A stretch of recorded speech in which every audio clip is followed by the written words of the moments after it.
voilà, de retour pour le live. Donc, attendons. Ça.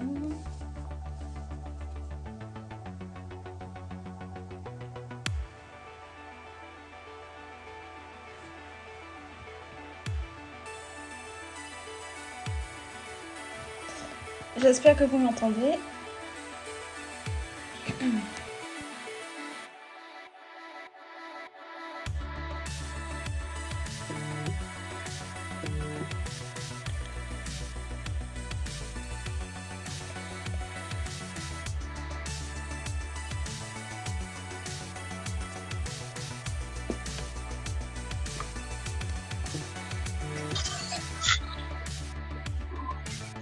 Ok, Tu me vois ou tu me vois pas?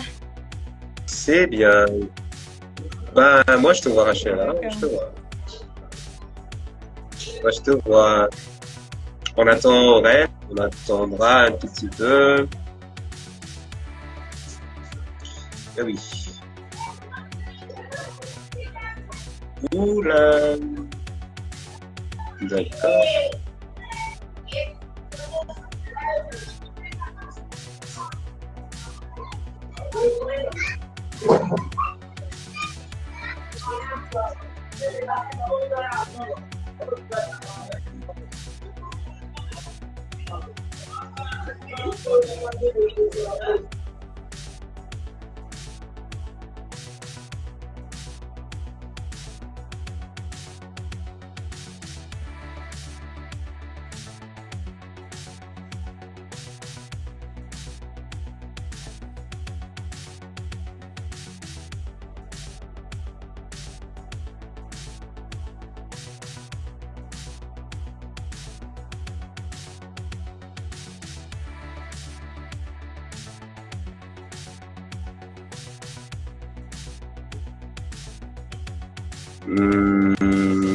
Elle n'est pas Bon, encore c'est bien là.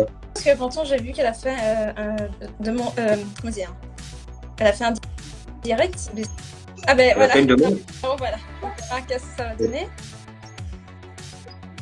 je crois, oui.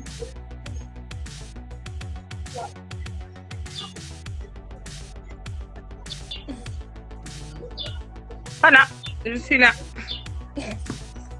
Bon, je ne vois toujours pas Rachel, Laisse mais ça c'est pas savoir. grave. Ben, même moi, je ne vois plus, hein. Je te vois pas, là. C'est pas grave, hein. Je sais pas si les gens qui sont en ligne voient Rachel, mais moi, je la vois pas. Vous voyez Rachel, là, de l'autre côté. D'accord. Ah. Je crois que de l'autre côté, bien sûr, Rachel. Bien sûr, tu vois Rachel? Tu vois pas Rachel? Attends.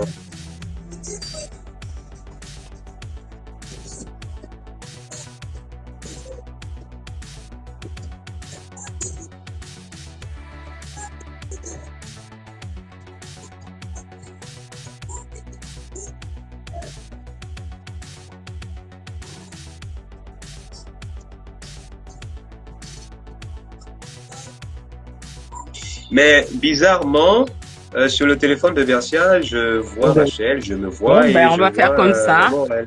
Il n'y a pas de problème, on va faire comme ça. On va commencer. Alors, pour pas perdre de temps. Ah, on va faire comme ça. Ok, y a pas de souci. Mais les trois nous sommes visibles sur Bercia. D'accord. Donc, Bon, je ben, pense c'est que le bon, problème, c'est soit un petit problème de... Je sais pas si c'est un petit problème de manipulation ou je sais pas quoi, Possible, un hein. petit problème technique. Possible, hein. Alors, mais je l'entends pas, Rachel. Possible, Hein. Rachel, tu m'entends? Oui, oui, je t'entends. Bon, bah super, ok. Alors, tu disais que c'était un autre compte, mais c'est un compte Perle en Christ, un autre. Donc, comme il n'est pas souvent utilisé pour les lives, je l'ai pris pour ce live-là. Voilà. Ok. Alors, ben, on va peut-être commencer par la prière, sauf si vous avez prié. Non, Ah, t'attendais, bon. hein. Désolée encore pour le retard. Je suis désolée. Non, y a pas de souci. Allez. Donc, Y a pas de souci, ça arrive. alors, je te laisse conduire, hein, frère Valdo. Ben, on va déjà rendre grâce au Seigneur, simplement dire merci à Dieu, parce que c'est lui qui nous rassemble et pour l'objectif qui s'est fixé encore aujourd'hui. Bénissons le Seigneur pour cela et rendons grâce à Dieu. Alors Seigneur, nous te rendons les actions de grâce ce soir encore, disons ce jour, puisque certains d'entre nous sont encore très tôt chez eux.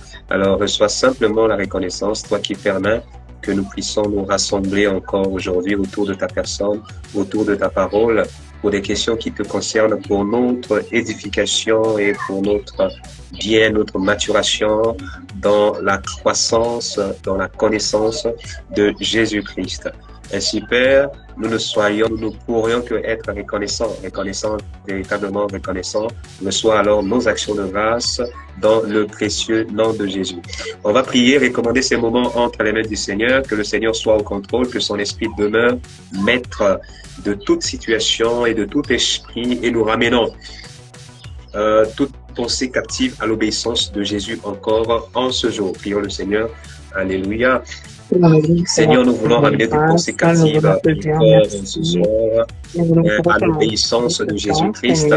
Nous recommandons ce moment entre ton main, soit au contrôle notre vie de notre Maître, l'enseignant par excellence, c'est toi, notre Seigneur.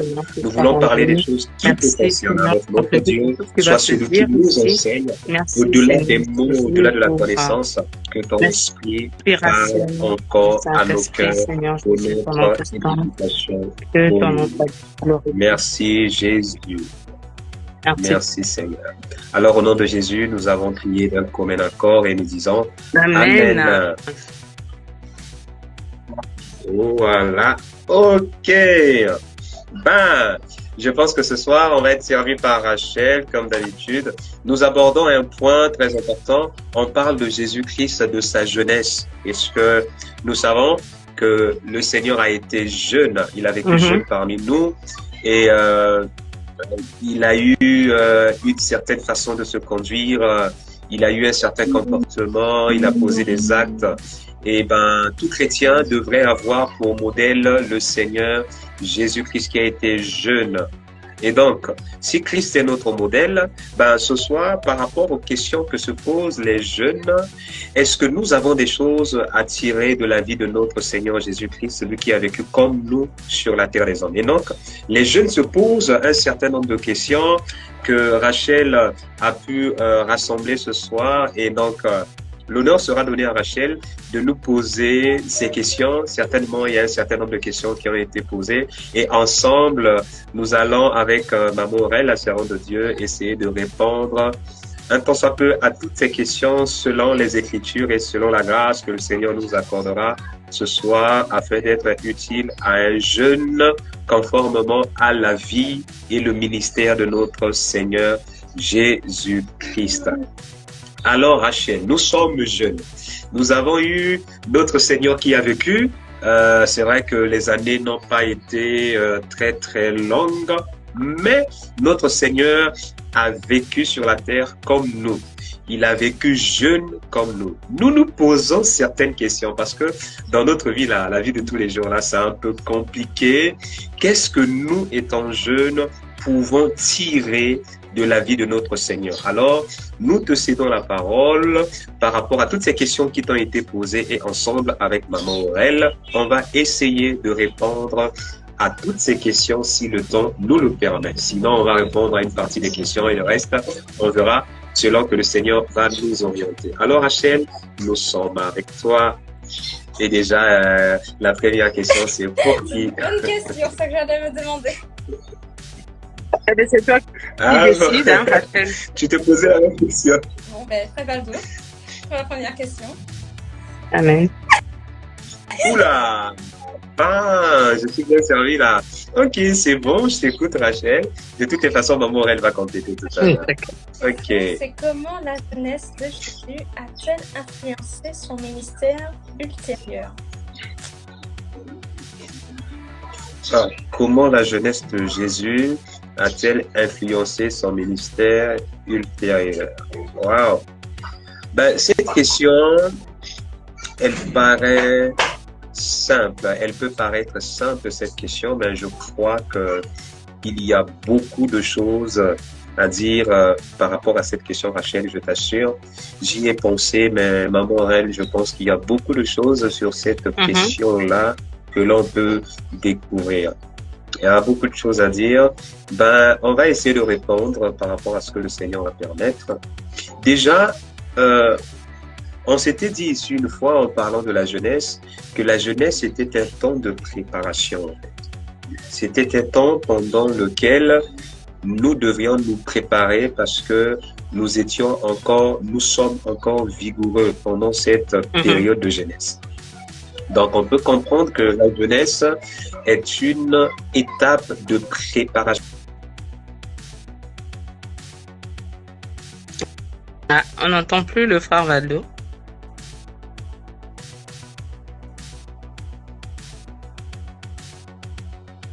C'est normal qu'on n'entende plus le frère Valdo? Je sais pas, il y a comme si un petit bug. Oh, il y a un bug, il est bloqué.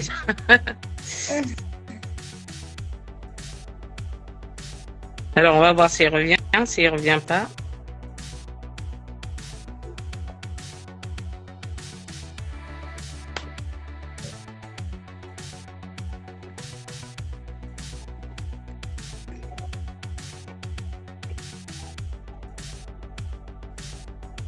Ouais, plus personne.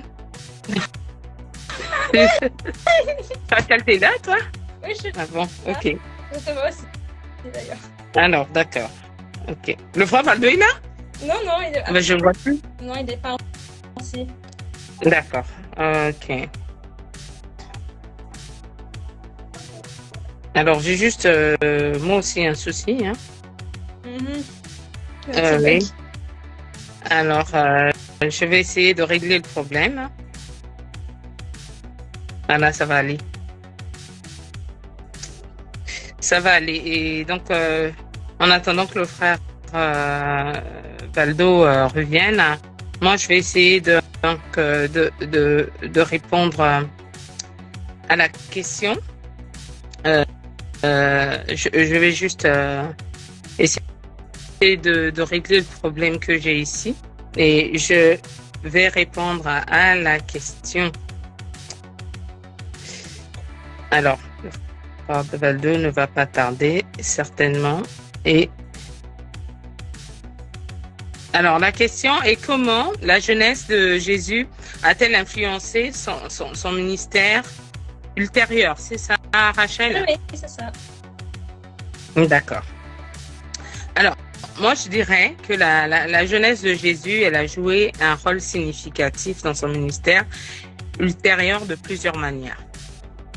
D'abord, son apprentissage de la croissance spirituelle. On nous dit qu'il croissait en maturité, en sagesse. Hein, la parole de Dieu nous dit ça. Donc, pendant sa jeunesse, Jésus a vécu une vie normale, en fait. Il a vécu une vie normale. Il apprenait les Écritures. On le retrouve dans le temple à l'âge de 12 ans, alors qu'il venait de Jérusalem. Et donc, je pense qu'il a appris, pas que je pense, je suis persuadée qu'il a appris dans les traditions juives. Donc, cette période, je pense qu'elle a été importante pour sa croissance, la croissance spirituelle et son développement tant que leader spirituel. Moi, pour ma part, je répondrais comme ça. Et point de vue influence familiale, avec les Écritures, je dirais qu'en grandissant dans une famille pieuse aussi, parce que nous savons que Marie, elle était pieuse, elle avait trouvé grâce aux yeux de Dieu pour porter le Messie. Donc, et Joseph aussi était un homme pieux. Hein. On peut voir que quand il a pensé rompre les fiançailles, il a voulu le faire en secret pour ne pas salir sa fiancée. Et donc, il était dans une famille pieuse. Et donc, Jésus a été exposé aux Écritures dès son plus jeune âge. Hein, pour moi, c'est ce que je pense. Et le frère Valdo me dira ce qu'il en pense. Dès son plus jeune âge, Jésus a été exposé aux Écritures. Donc, cela lui a permis de développer une croissance approfondie des Écritures hébraïques. Et cela a influencé ses enseignements et sa capacité à discerner les vérités spirituelles. Ça, c'est d'un point de vue familial. Alors, je ne sais pas si je dois continuer ou si je dois laisser la place au frère Valdo. Non, il faut continuer. Voilà. Il faut continuer. Alors, ok. Alors, on a la chance d'avoir les questions avant, donc on peut quand même travailler sur les réponses. Donc, moi, j'ai pris des notes, donc voilà.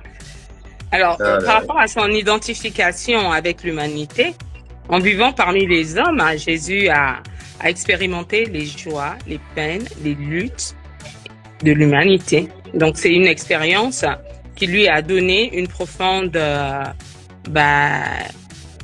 si je peux l'appeler, une empathie, une compassion, voilà, et une compréhension des besoins, des souffrances humaines. Voilà, parce que n'oublions pas qu'il a vécu dans l'anonymat total, mais on peut voir qu'il est en train de croître en sagesse, en maturité. On peut voir aussi que, comme je l'ai dit tout à l'heure, à 12 ans, on le retrouve dans le temple. Donc, je pense que tout ça a joué un grand rôle. Donc, cela a tout simplement enrichi son ministère de compassion et d'amour. Si je dois parler de sa préparation pour son ministère public, la période de la jeunesse de Jésus a préparé Jésus pour son ministère public en lui permettant de développer donc ses compétences, sa sagesse et sa relation intime avec Dieu. Il avait une vie discrète pendant toute cette période. Cela lui a également donné le temps de se préparer spirituellement et mentalement pour son appel divin. Voilà, moi, ce que j'avais à dire par rapport à cela. Voilà, Frère Valdo. Ah oui. Merci beaucoup, maman. Très bénissant d'ailleurs. Pour rebondir. J'ai peut-être trop parlé aussi. Non. T'inquiète, il y a tellement de choses à dire. Pour rebondir sur ce que tu viens de dire avant de développer un tout petit peu ma pensée, je dirais, effectivement, la Bible dit que nous avons un souverain sacrificateur qui ne soit pas insensible à nos besoins.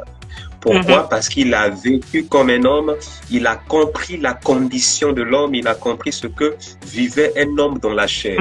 Et donc, toutes les passions, tous les désirs que pouvait ressentir un homme, tout ce que l'on peut ressentir dans notre chair, le Seigneur a ressenti cela. Voilà pourquoi la Bible dit qu'il n'est pas insensible à nos besoins, puisqu'il a vécu comme un homme, il a travaillé comme un homme, il comprend aisément la vie de l'homme. Et donc, en parlant de cela, vous savez, il a fait un ministère de 3 ans seulement. 3 ans. Et il est mort à 33 ans. Il a vécu pendant 30 ans dans l'anonymat. Et d'ailleurs, on se rend compte que dans ce temps de préparation, on parlera aussi de la patience de Jésus. On parle de sa patience, de sa capacité à attendre. Parce qu'il a eu la capacité d'attendre, la capacité d'être patient. Il était charpentier. N'oublions pas. David a été oint. Comme David a été oint à 16 ans, il est devenu roi, je crois, autour de 30 ans. David a pu attendre pendant 14 ans. Et Jésus étant né, il a fait preuve de patience parce qu'il devait d'abord apprendre des choses naturelles.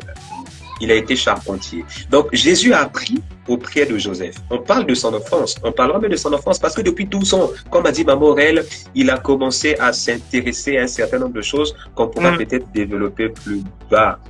Mais il va apprendre à être charpentier, à travailler de ses mains. Puisqu'on parle de sa jeunesse, est-ce que le fait d'avoir travaillé de ses mains a influencé son ministère? Alors, j'ai découvert quelque chose de très intéressant. Vous savez, au départ, dans Matthieu, on parle de Jésus comme le fils du charpentier, le fils de Joseph. Quand les pharisiens le voient, n'est-ce pas Jésus là, le fils du charpentier et de Marie, notre sœur. Mais quand on vient dans Marc, on commence à parler de Jésus comme le charpentier. Au départ, il était le fils du charpentier, mais dans Marc, on parle de lui non pas comme le fils du charpentier, mais comme le pourvoyeur. Parce que au départ, quand on parle du charpentier, après je me suis posé la question de savoir, il y avait plusieurs métiers. Mais pourquoi le Seigneur Dieu choisit que Jésus vienne dans la maison d'un charpentier et apprenne le travail du charpentier? Alors, il a appris auprès de Joseph un certain nombre de choses. Il était fils de charpentier, comme on l'appelait. Il est devenu lui-même le maître. Il a commencé à pourvoir aux besoins de la famille. Parce que la plupart des commentateurs s'accordent à dire que Joseph est mort un peu très tôt. Donc, celui qui commençait à pourvoir aux besoins de la famille, c'était Jésus, avec son métier de charpentier. Alors, le charpentier travaille sur le bois. Voilà pourquoi je disais, il y a beaucoup de choses à quand même, sur cette question de Rachel. Là, il y a beaucoup de choses à dire quand même. Pourquoi charpentier et pourquoi travailler sur le bois? Parce qu'au fait, ça va impérativement influencer sur son ministère. Le bois, je découvre que le bois représente l'humanité. Oui. L'humanité dans sa noblesse et dans sa faiblesse. Puisque c'est quand même bizarre. Pourquoi de tous les métiers qui existent, Dieu va choisir que Jésus soit charpentier? Rien n'est fait au hasard. Et quand on réfléchit bien, et donc Jésus, dès tout jeune, il apprend à travailler sur l'être humain. Et on découvre ce qu'il faut savoir. La Bible dit dans Ésaïe 44, verset 13, le charpentier étant le cordeau fait une trace, un tracé au crayon. Il façonne le bois avec un couteau. Et on sait ce que représente le couteau, ce que représente l'épée, la parole, comme on le dit. Et Amen. marque ses dimensions. C'est lui qui délimite le bois, au fait. Il donne des dimensions au bois. Voilà ce que fait le charpentier. Avec un compas, il donne de façon précise les dimensions à son bois. Et produit une figure. Même si dans ce cas, on parle d'une figure d'homme. Une belle forme humaine pour qu'elle habite dans une maison. Là, on parle d'un charpentier normal qui fabrique des idoles, qui fabrique des visages, qui fabrique un certain nombre de choses. Ce passage nous permet simplement de comprendre combien était important le travail du charpentier. Il a des dimensions qu'il donne. Il a des figures qu'il donne. Il mesure, il trace, il fait tout le travail. Il donne une forme au bois selon son plaisir et selon son dessein. Et le bois représente l'homme dans son humanité. Et donc, symboliquement, déjà dans sa jeunesse, il est en train de travailler sur l'être humain. Il est en train de nous annoncer quelque chose, en fait. Le Seigneur est en train, donc, par son travail, de nous annoncer quel devait être son travail dans la vie de l'homme. C'est celui qui devait donner la forme à l'être humain. C'est celui qui devait donner des dimensions à l'être humain. C'est celui qui devait donner une vie, une appréciation de l'être et présenter l'humain devant les hommes. C'est lui. Ça, c'est le premier enseignement que nous tirons de ça. Et Samuel 2,5, le verset 11, va nous révéler qu'en réalité, les charpentiers dans l'ancienne alliance étaient plus des étrangers. Hiram, roi de Tyr, envoya des messagers à David, du bois de cèdre, des artisans, du bois et des tailleurs de pierre à bâtir. Et ils bâtirent la maison de David. Donc ceux qui ont bâti la maison de David, et on sait qui est David, le type du Christ. Ceux qui ont bâti, les charpentiers, qui ont bâti la maison de David, étaient des étrangers. Et donc à cette époque, on utilisait beaucoup des étrangers pour façonner le bois. Or, le Christ nous apprend que nous sommes des étrangers sur la terre. Et lui-même, il a vécu comme un étranger sur la terre. Donc, il est en train de dire, je ne suis pas de la terre. Je viens du ciel pour travailler pour vous. C'est le message déjà qu'il annonce pendant qu'il est jeune sur la terre. Donc, son travail quotidien avec son Père est en train de révéler déjà ce qu'il fera, ce qu'il sera demain. On voit comment ça est déjà en train d'influencer son ministère. Et pendant qu'il est en train de travailler le bois, après, qu'est-ce qu'il va dire dans Jean 5? Il dit, je ne fais rien de par moi-même. Je fais ce que je vois le Père faire. Et donc, déjà tout jeune, il a appris à faire ce que son père faisait. Son père Joseph, le charpentier. Il a appris à faire ce que Joseph faisait déjà. Et plus tard, il va dire, je ne fais rien de par moi-même, si ce n'est ce que le Père, je ne vois le Père faire au ciel. Vous voyez un peu la corrélation de ce qui est en train de se passer avec notre Seigneur Jésus-Christ dans sa jeunesse. Et on dit autre chose du charpentier. Le charpentier était étroitement lié au constructeur. Donc, on ne pouvait pas parler du charpentier sans parler du constructeur. Et donc, il est déjà là un bâtisseur.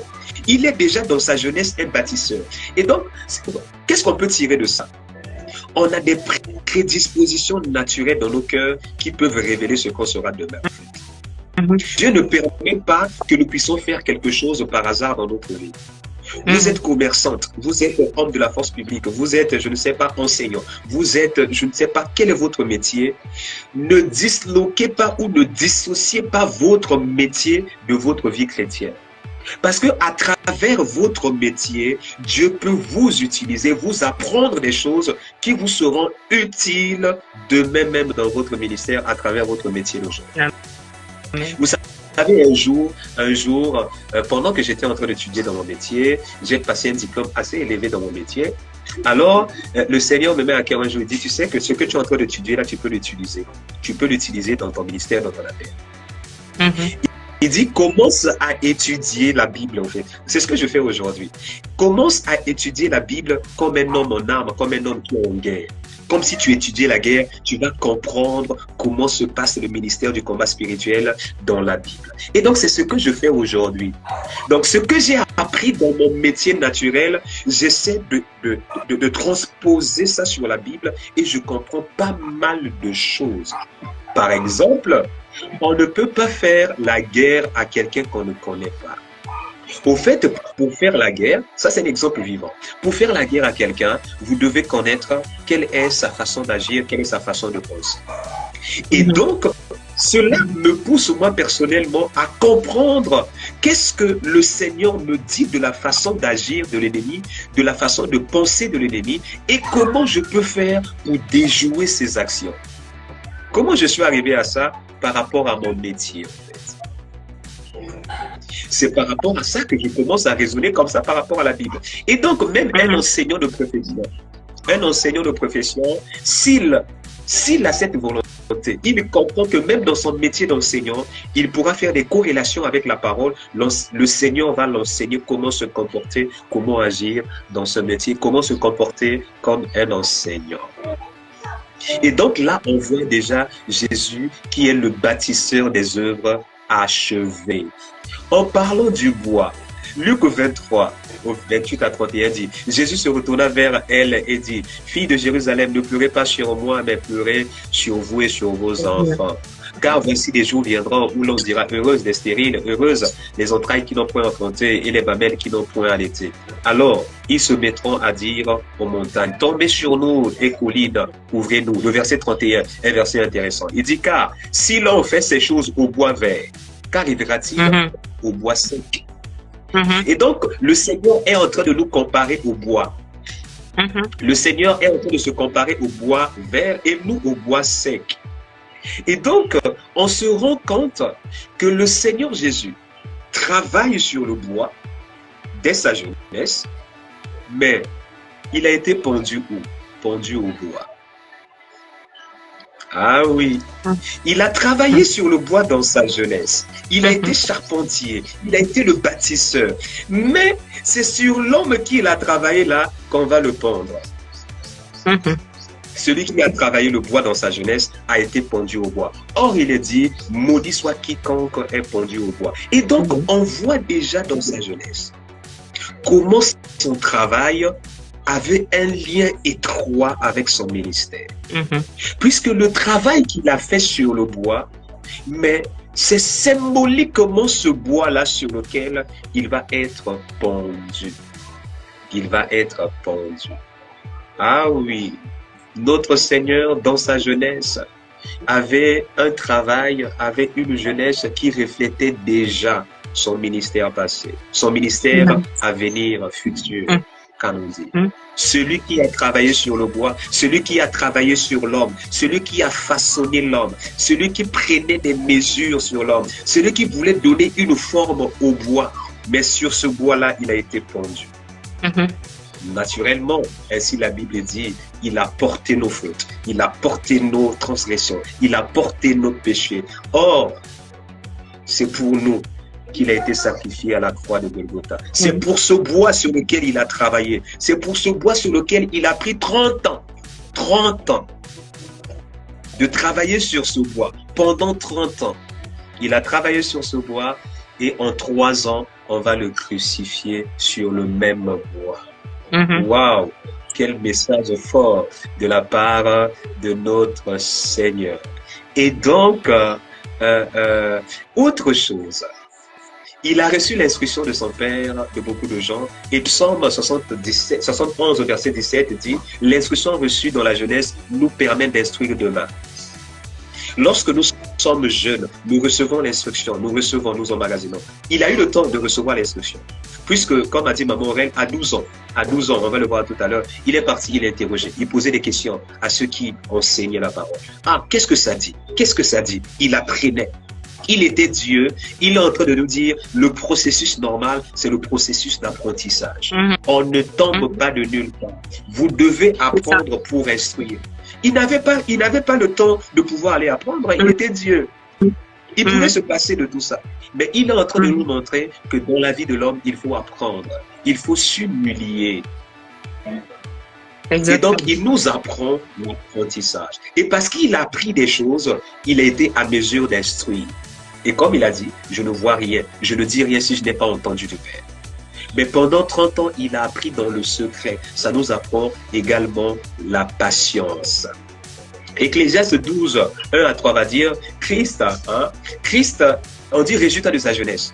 De ta jeunesse, mais sache qu'un jour, tu passeras au jugement. Tu rendras de compte à Dieu. Mais quel genre de jeunesse? Il a joui de quoi Jésus? Nous voulons jouir. Nous voulons jouir, nous voulons faire un certain nombre de choses, nous voulons fêter, nous voulons aller faire ceci. Mais pendant 30 ans, il a été jeune. Où est-ce qu'on a vu Jésus en train de jouir de sa jeunesse et de faire n'importe quoi? Au contraire, il s'est consacré à l'apprentissage du métier de Joseph afin de pourvoir aux besoins de la famille et déjà de préparer son ministère avec lui. Nous, quand nous sommes jeunes, qu'est-ce que nous faisons? Nous nous amusons. Nous faisons un certain nombre de choses. Dès son jeune âge, il était prédisposé à servir Dieu. On va se rendre compte avec ce qui va se passer quand il est parti à 12 ans. Quand on va lui poser la question, les parents vont lui poser la question de savoir, mais que fais-tu ici? Il dit, mais ne savez-vous pas que moi je dois faire les œuvres de mon père? Donc, dès tout jeune, à 12 ans, il est déjà prédisposé. Donc, on sent que c'est un jeune homme qui est déjà prédisposé à servir le Seigneur. C'est normal là, que son ministère ait autant d'impact parce qu'il a pris le temps de se préparer, il a pris le temps de se consacrer à Dieu. Et 2 Timothée 2,22 va dire, fuis les passions de la jeunesse. Jésus a toujours recherché la paix et la charité. Il a toujours fui les passions de la jeunesse. Ne croyez pas que Jésus n'a pas été tenté. Non, Jésus a été tenté. La Bible dit qu'il a été tenté à tout point égal comme nous. Il a été tenté. Donc Jésus a été tenté, il a subi ce que nous subissons aujourd'hui, mais il a toujours fui les passions de la jeunesse. Donc voilà un peu ce que je pouvais apporter par rapport à cette question et tout en précisant véritablement, celui qui a travaillé sur le bois a été pendu au bois. Et donc, que le Seigneur nous bénisse. Merci beaucoup Rachel pour ta première question qui nous a pris du temps. Hein. Je t'avais prévenu que ça devait avoir de quoi dire. Hein. Maman Aurèle, voilà un peu.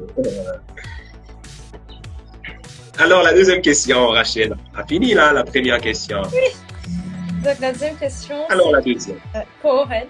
Donc, bien sûr. Bien sûr. Quel enseignement pouvons-nous tirer de la façon dont Jésus a interagi avec les autorités religieuses de son époque alors qu'il était jeune? Ah oui, hein. Alors, de quelle leçon on peut tirer de la façon dont il a interagi avec les autorités spirituelles de son époque, c'est ça? Oui. Religieuses. Je pense que c'est ça, oui. Voilà. Quelle leçon on peut en tirer? Bon, spontanément comme ça, sans regarder mes notes, moi je dirais que la leçon qu'on peut en tirer, c'est une vie sincère, une vie de vérité, parce que bien que c'était des autorités spirituelles, bien que c'était des pharisiens, bien que c'était des sadducéens, en tout cas, quand ils allaient, quand ils étaient à fond dans la loi sans exercer la compassion, tout de suite, ils les remettaient en place. C'était une vérité qui était dure à avaler et qui est encore dure à avaler pour ceux qui sont religieux au jour d'aujourd'hui. Mais Jésus allait droit au but. Et donc, ce qu'on peut en tirer comme leçon, c'est qu'on puisse, nous, être à l'image de Jésus face aux personnes qui sont religieuses, face aux personnes... par exemple, aujourd'hui, ce matin, on a parlé du jugement qu'on peut faire sur les gens par rapport à leur apparence, les jugements hâtifs et tout ça. Et c'est comme ça qu'étaient les pharisiens. Les pharisiens, on peut voir à un moment dans les évangiles, il y a quelqu'un qui vient prier, qui dit, Seigneur, je te remercie de ce que je ne suis pas comme celui qui est à côté là. Moi, je paye ma dîme, je fais ceci, je fais cela. Mais ça, Jésus a condamné toutes ces choses. Et Jésus allait encore plus loin. C'est que cette pauvre veuve, qui n'avait pas grand-chose, mais qui tenait vraiment à donner quelque chose à Dieu, eh ben, elle a donné, le peu qu'elle avait, c'était des centimes. Les autres donnaient des sommes exorbitantes. Mais Jésus n'a pas considéré les sommes exorbitantes parce qu'elles donnaient, ces personnes donnaient de leur superflu. Ils ne donnaient pas avec le cœur, ils ne donnaient pas avec amour. Mais cette femme avait donné avec amour. Donc encore là, Jésus vient nous dire, oui, en fait, c'est pas de notre argent qu'il a besoin. Bien sûr, on a besoin de l'argent pour l'avancement du royaume des cieux, pour l'évangélisation, pour faire du bien aux démunis. Mais en premier, ce qu'il veut, c'est la sincérité. Donc moi, ce que j'en tire, c'est la sincérité. Dans tout ce que nous faisons, eh ben, on doit voir la sincérité de Jésus au-dedans de nous. Donc voilà, spontanément, je réponds comme ça. Et s'il faut aller plus techniquement, ben, j'irai dans mes petites notes. Voilà, donc, Parvaldo, je te laisse compléter. Merci beaucoup, Maman Aurel. Je pense que là, on est obligé d'aller un peu plus rapidement parce que le temps là est en train d'avancer. Voilà. Et donc, pour répondre à cette question, pour compléter un peu à ce que a dit Maman Aurel, on se rend compte de Jésus. La Bible dit ici dans Luc 2, 46, il dit, au bout de 3 jours, ils le trouvèrent au temple assis au milieu des docteurs. Ce sont les gens de son époque, hein, les docteurs. Qu'est-ce qu'il fait? Il écoute et les interroge, en fait.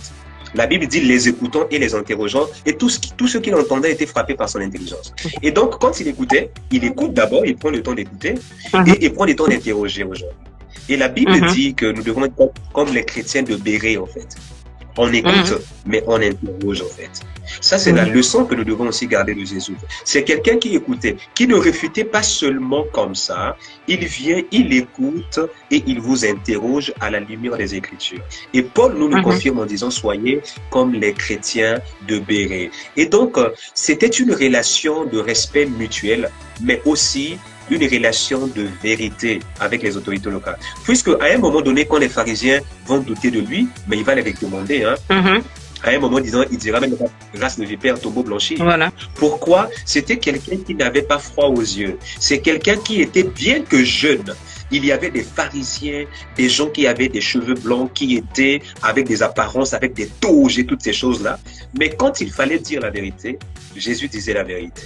Quand il fallait leur dire que vous avez dévié le chemin, vous avez dévié le chemin. Quand il fallait leur dire la doctrine que vous êtes en train d'annoncer est une mauvaise doctrine, vous changez la loi de Dieu en prescrivant des lois d'hommes, il était capable de le dire. Il était capable de dire tombeau blanchi. Il était capable de dire race de vipère, avec tout le respect nécessaire. Il était aussi capable de dire rendez à César ce qui est à César, à Dieu ce qui est à Dieu. Donc il savait faire la part des choses dans le respect, mais dans la sincérité. Et donc nous jeunes d'aujourd'hui, nous devons connaître, apprendre à écouter les aînés, apprendre à écouter les serviteurs de Dieu aujourd'hui, ceux qui sont comme des responsables aujourd'hui. Non pas seulement écouter, on ne s'arrête pas à écouter, mais quand cela n'est pas conforme, nous devons interroger et nous devons instruire. Être père dans la foi ou être aîné de la foi ne signifie pas que tout ce qu'on dit est vrai. Ne signifie pas que tout ce qu'on dit est conforme à la parole. Voilà pourquoi même à 12 ans, Jésus interrogeait déjà. Et donc, nous devons être à mesure d'interroger. Quand on trouve que ce qu'on dit là n'est pas correct, ce que le pasteur a dit n'est pas correct, ce que un tel a dit n'est pas correct, on écoute et on interroge. On n'insulte pas, on ne méprise pas, mais on interroge à la lumière des Écritures. Donc, être sincère, véridique et direct avec les personnes qui sont des autorités religieuses, c'est l'attitude à avoir, car c'est l'attitude de Jésus-Christ. Merci beaucoup. Maman Aurèle et Rachel, je pense qu'on a répondu à ta question. Hein? Sauf Et si je Maman pense Aurèle veut que rebondir là-dessus. aussi, voilà, oui, je voudrais juste rajouter que l'apôtre Paul dira la même chose à Timothée, que personne ne te méprise à cause de ta jeunesse. Donc, Oh, moi, bien sûr. voilà. Et donc, je pense que même étant très, très, très, très jeune, même pour nous, hein, pour notre génération, nous devons Ouais. être ouverts à ce que même un tout jeune vient te dire, parce que ben, quand Jésus a commencé à lire dans le temple, il n'avait que 12 ans et les gens étaient impressionnés. Les gens étaient Ah impressionnés. oui. Donc, on Ah oui. doit, nous aussi, rester ouverts parce que Dieu utilise qui il veut. Jésus était jeune, mais c'est lui qui a impacté le monde entier. C'est lui qui a sauvé le monde. Donc, c'est pas... Mhm. Voilà. Et aussi, ce que je voudrais dire... Tout à l'heure, tu as parlé du bois. Moi, ça m'a fait réfléchir un peu. Voilà. Je me suis dit, il a pris 30 ans pour préparer le bois que nous sommes. Il a pris 30 ans de préparation pour le bois. Je reviens sur la première, je suis désolée. Mais voilà. Il a pris 30 ans pour préparer le bois. Et il n'a pris que 3 ans pour inculquer, pour pouvoir transmettre voilà, ce qu'il avait... Ce qu'il a appris pendant ces 30 ans. Ouais. Voilà, ce qu'il a fait pendant ces 30 ans. Vraiment du bois, de ce que le bois devrait être. Devait être. Voilà, exactement.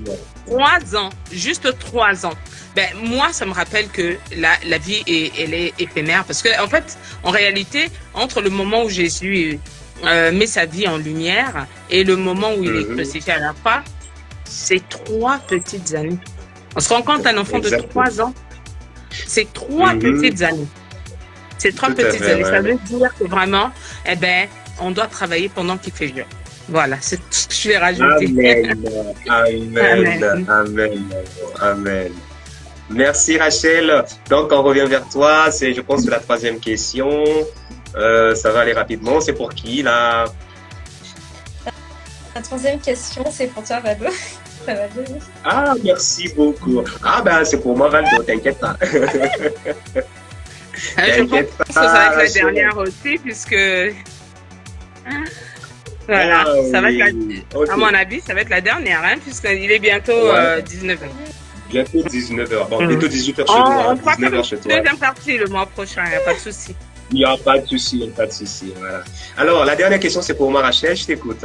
Et la 5e question, en quoi la jeunesse de Jésus reflète-t-elle les défis auxquels sont confrontés les jeunes d'aujourd'hui? Ah, en quoi la jeunesse de Jésus reflète-t-elle les défis auxquels les jeunes sont confrontés aujourd'hui? Wow. Ah oui, ok. Alors, on va y aller. Déjà, nous devons savoir, c'est que Jésus est jeune. Il arrive dans un milieu qui est fait. Des personnes qui ont une certaine conception, une certaine vision de Dieu, de la divinité et de la relation avec Dieu. Et quand Jésus emmène sa doctrine, ou la doctrine que le Seigneur apporte, la compréhension des choses, les pharisiens, les sadducéens ne comprennent pas, ils le combattent. Pourquoi? Parce qu'ils sont des sachants, ce sont des maîtres.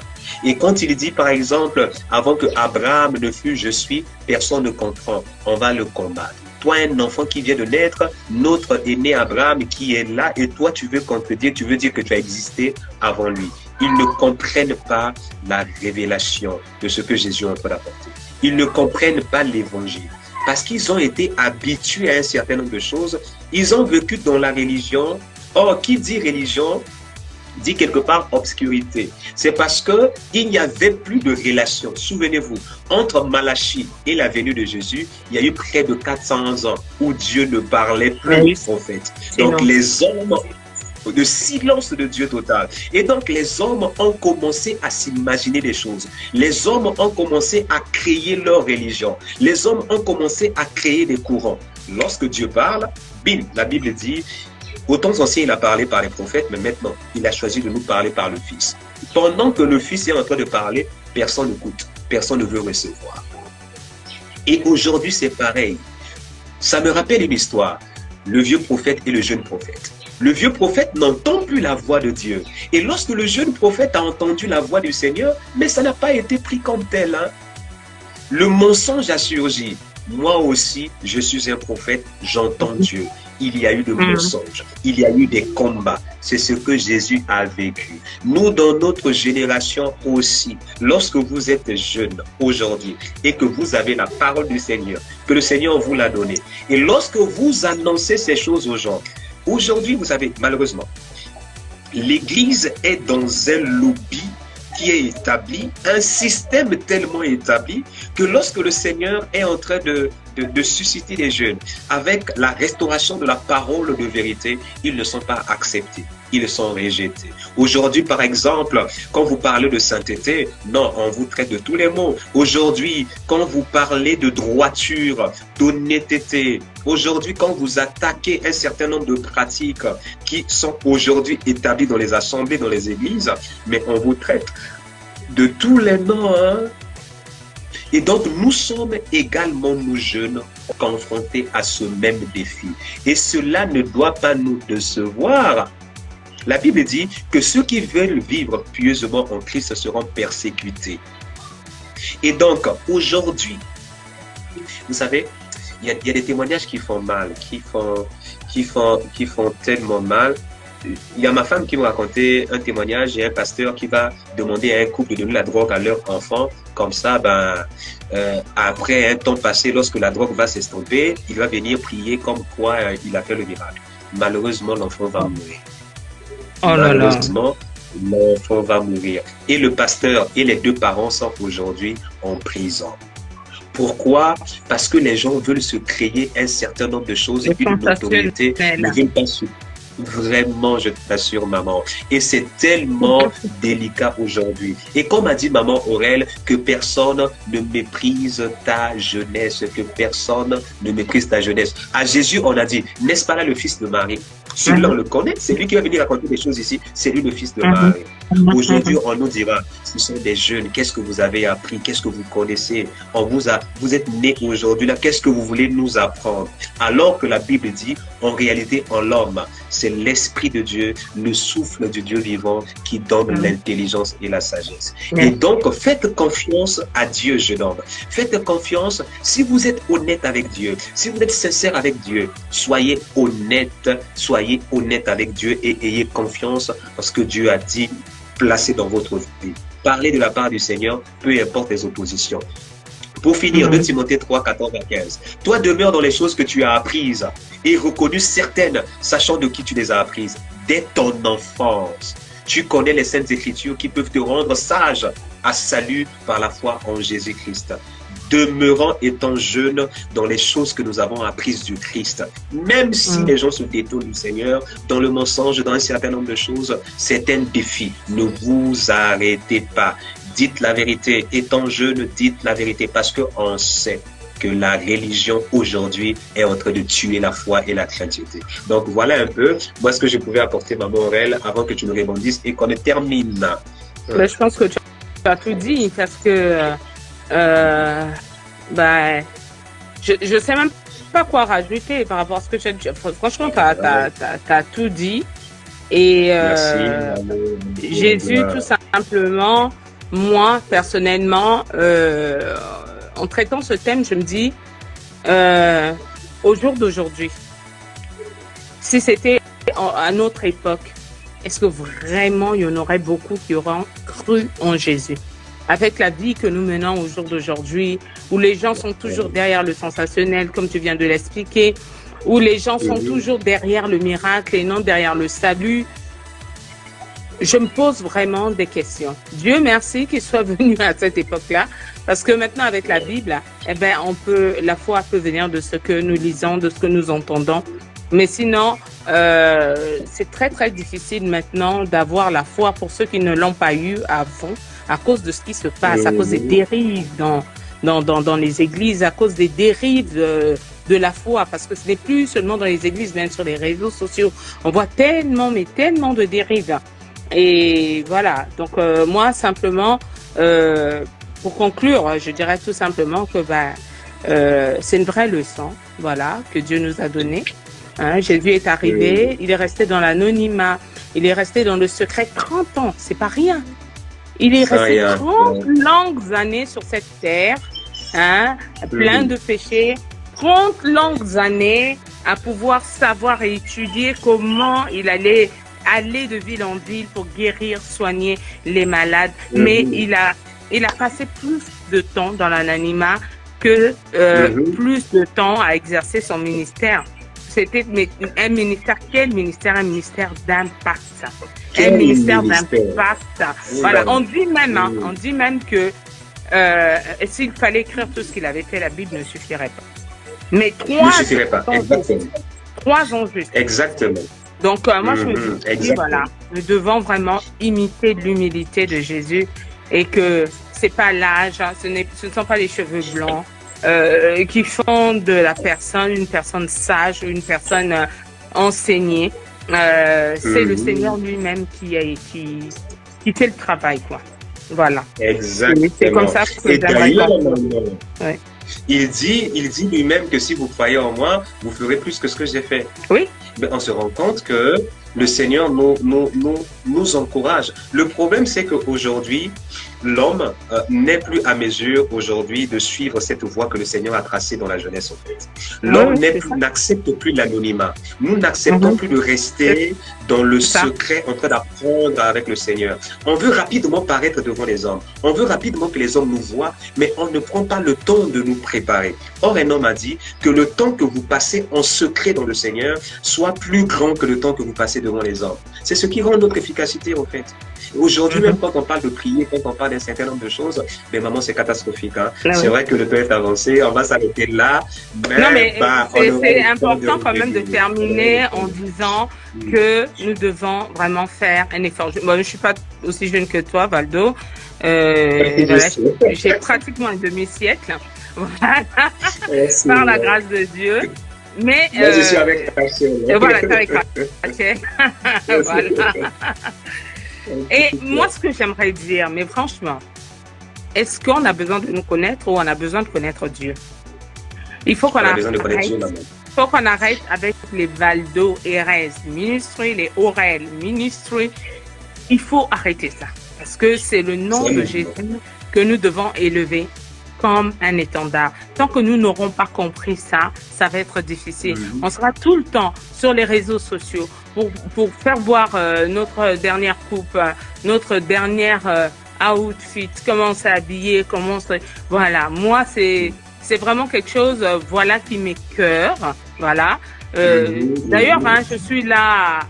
Valdo, tu sais que je suis là, c'est pour te soutenir, mais je n'aime pas les... On t'a obligé, parce que voilà, vraiment, je dis au Seigneur, je ne peux pas laisser Valdo tout seul. Si il faut que la parole soit entendue aussi, s'il faut qu'on entende ce qu'on a à dire sur Instagram, il faut que j'y aille. Et je ne peux pas me cacher derrière un truc parce que je suis appelée. Mais honnêtement, franchement, je trouve que ça donne envie de vomir quelquefois. Quand on voit certaines personnes en train de prêcher sur les réseaux, on voit que la personne est là pour elle, mais elle n'est pas là pour Jésus. C'est triste. Exactement. C'est dommage. Donc, il faut qu'on arrête avec les oral ministry, les trucs ministry. Non, il faut donner un nom, bien sûr, mais un nom qui soit à la gloire de Dieu. Parce que déjà, quand je vois le nom de la personne ministry, ça me dit... Le ministère n'appartient pas à un homme. Exactement. Le ministère. Ce que les gens n'ont pas compris, maman Aurel, c'est que la Bible dit ceci. Et même nos aînés n'ont pas compris ça, nos aînés dans la foi. La Bible dit ceci. Dieu Christ a donné aux uns comme apôtres. Oui. C'est comme apôtre. Hein? Pas apôtre, comme apôtre, comme prophète, comme docteur. Pourquoi? Parce qu'en réalité, toutes ces facettes-là, c'est lui, en fait. Il nous donne à chacun une partie de lui afin que nous puissions le représenter. Et donc, dans cette représentation, c'est lui que nous devons mettre en avant. C'est ce que Jean-Baptiste a envie de dire. Quand on vient dire à Jean-Baptiste, mais tu vois le gars là, toi tu l'as baptisé là, mais lui maintenant là, il baptise plus que toi et tout le monde va chez lui. Qu'est-ce que Jean-Baptiste dit? Il dit non, c'est normal. Il faut que lui croisse et que moi je diminue. C'est ça. Donc Jean-Baptiste devait diminuer et nous devons diminuer. Et c'est la raison pour laquelle maman justement pense qu'aujourd'hui on a perdu les miracles, on a perdu les prodiges, on a perdu beaucoup de choses. C'est à cause de cela. On se met en avant et celui qui devait faire les choses est mis derrière. Bon, c'est sûr, c'est bon. Jésus nous a aimés sans condition. Jésus nous a aimés sans fioriture, sans condition. Il n'a pas mis de condition. Il est venu dans cette terre qui était complètement sale, remplie de péchés. Voilà, il était obligé tous les jours de voir tout ce qui était adultère, tout ce qui était dépravation sexuelle, alors que dans son ciel, il n'y avait pas tout ça. Voilà, mais je n'ai jamais vu. En tout cas, si tu le trouves, hein, Valdo, il faut que tu me trouves ce verset. Jésus-Christ ministry. Voilà, j'aimerais voir ça. Paul ministry. Philippe ministry. Barnabas ministry. Moi, j'aimerais voir ça. J'aimerais bien voir ce verset. J'attends encore. Voilà, parce que quand je vois ça, voilà, je me dis, on est très, très loin. On n'a encore rien compris. Voilà. Mais je le dis vraiment en toute humilité. Je m'inclus moi-même là-dedans. Hein. Voilà. Mais nous devons vraiment aspirer à l'humilité de Jésus. Vraiment, le Seigneur nous apprend beaucoup de choses. Hein. Voilà. Parce qu'on ne savait pas qui il était. C'est au moment où on l'a cloué qu'on a su qu'il portait un vêtement d'une seule couture et que c'était du lin et que ce n'était pas n'importe quoi. Quand on a tiré au sort. Mais lui-même n'avait jamais dit où il habitait. Il n'avait jamais dit ce qu'il habitait, ce qu'il portait comme sandale, la marque de sa sandale, ni la marque de sa tunique, ni son couturier. Personne ne le connaissait. C'est incroyable. Tout à fait. C'est à sa mort qu'on découvre qu'il avait un habit extraordinaire. Ouais, c'est vrai ça. C'était pas n'importe qui. Voilà, c'était pas n'importe qui.